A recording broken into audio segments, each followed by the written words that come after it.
G'day, I'm Warwick Schiller, and today I want to talk to you about teaching a horse to be responsive of two reins at the same time, otherwise known as the backup. You know, when you pick up on both reins, when I pick on both reins, I'd like my horse to pick up, when I pick up, I'd like him to be able to respond softly to those both reins, standing still, and that will translate into slowing down from a walk, trot and a canter later on. And I know a lot of people would say, well, you don't slow down with your reins, you slow down with your seat. It is a part of the whole thing.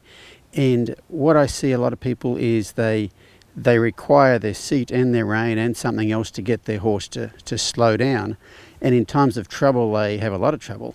And so for me, I really want to make sure all the parts work individually. And so teaching a horse to respond to both reins, for me, starts with the backup. There is no forward momentum to argue with. They're standing completely still so that the message can get through quite easily.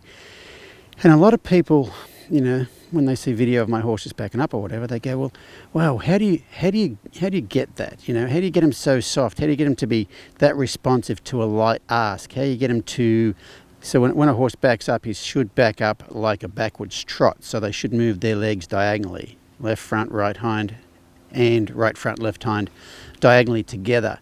And if a horse does that, then they're wanting to back up. If a horse is not doing that, what they're not doing is wanting to back up. They're being made to back up. So their legs, their body's going backwards, but their mind hasn't decided to go backwards. And so for me, like I said, a lot of people ask, how do you get that? For me, most of it has to do with all the basic stuff teaching off of one rein. Your lateral flexion, your steering, your bending to a stop, which is where you get to where, if you are riding along somewhere and you pick up on, say, this rein, they bend their rib cage and they start to step their inside hind foot up towards their outside front foot as you pick up on that rein, okay? Whether you're steering, bending to a stop, anything like that. So you're getting a rein to rib cage to hind foot connection, and you get that with this rein, and then you get it with this rein, and eventually you start to teach them how to have it with both reins. So I'm going to talk about how I teach that, and probably the biggest part of this is not what you do when you're teaching it, it's what you've done up to the point in time you're teaching it. And so the video I'm going to show you here is of Kendall that works for us, recently started a warm blood mare under saddle, and she probably rode it for a couple of months and only ever used one rein at a time. So like I said, developing that really good rein to rib cage to hind foot connection on this side and on this side. And so what you're about to see here is the first time she's ever asked her to back up. And all she does is just picks up, just like I'm picking up on Bundy here, but Bundy responds and backs up. You'll see that mare doesn't necessarily respond and back up right away, but Kendall sits there and waits, and the mare figures it out and takes a step backwards, organizes herself and takes a step backwards. But the key to it is you're not forcing them backwards. Okay, you've taught them to really respond well to this rein and get this rein connected to this hind foot. Taught him to respond really well to this rein, get this rein connected to this hind foot. And if we watch this again in slow motion, what you're going to see here is Kendall's going to pick up and just look at this horse's hind legs and where they are in relation to her body. And you'll see as that mare decides to back up, she's going to shift her weight backwards. That's the most important part. Because if you're going to use these reins for a slowdown, a lot of times people, they ask their horse to back up and they might squeeze with their legs to get them to back up. And the horse is really going backwards off the leg squeeze, but when they're galloping along and they want to slow down, they pick up on the reins, nothing happens. Instead of being able to gallop along and pick up on the reins, and that horse just softly comes back to you. So it all has to do with how you teach it. And for me, I want to teach it in such a way that it's the horse's idea to back up. Okay, so like I said, Kendall just picked up really softly. I'll give you a good idea of actually what goes on. Come over here, Bundy. So with the reins, all you're doing is creating a barrier. You're not pulling backwards. So I'm going to do the same thing with Bundy here. I'm just going to stand real close to him right here. I'm not pushing on him. I'm kind of holding his head straight. I'm just going to stand right here, real close to him. I'm just creating a barrier in front of him, and right there he gets ready.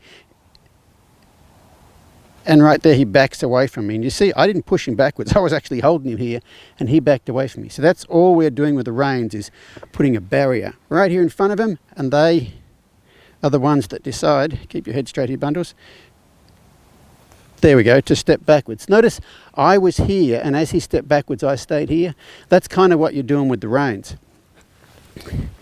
So with Kendall's mare, that's the first time I've ever asked her to back up. And we did that a few times, and it was quite easy. I tell you what, there was one time Kendall picked up on both reins, and that mare turned her head to the left.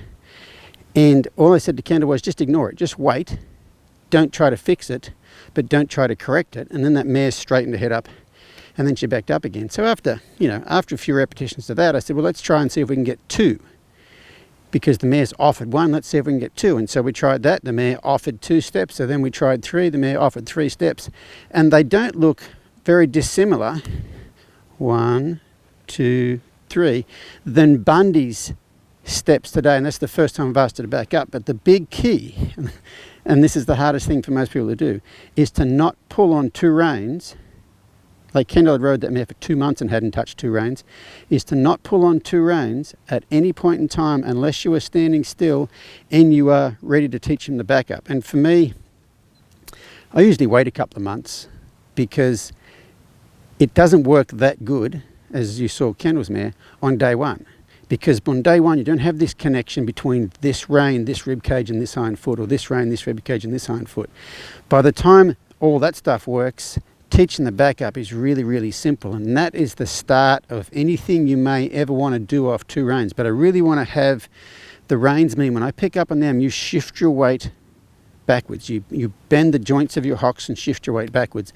And so that carries over into collection later on, and it turns into, all sorts of things. But that's the response I want of 2 reins, is for that horse to shift their weight backwards first, and that only happens if the horse decides to back up. So it's the same thing coming to a stop.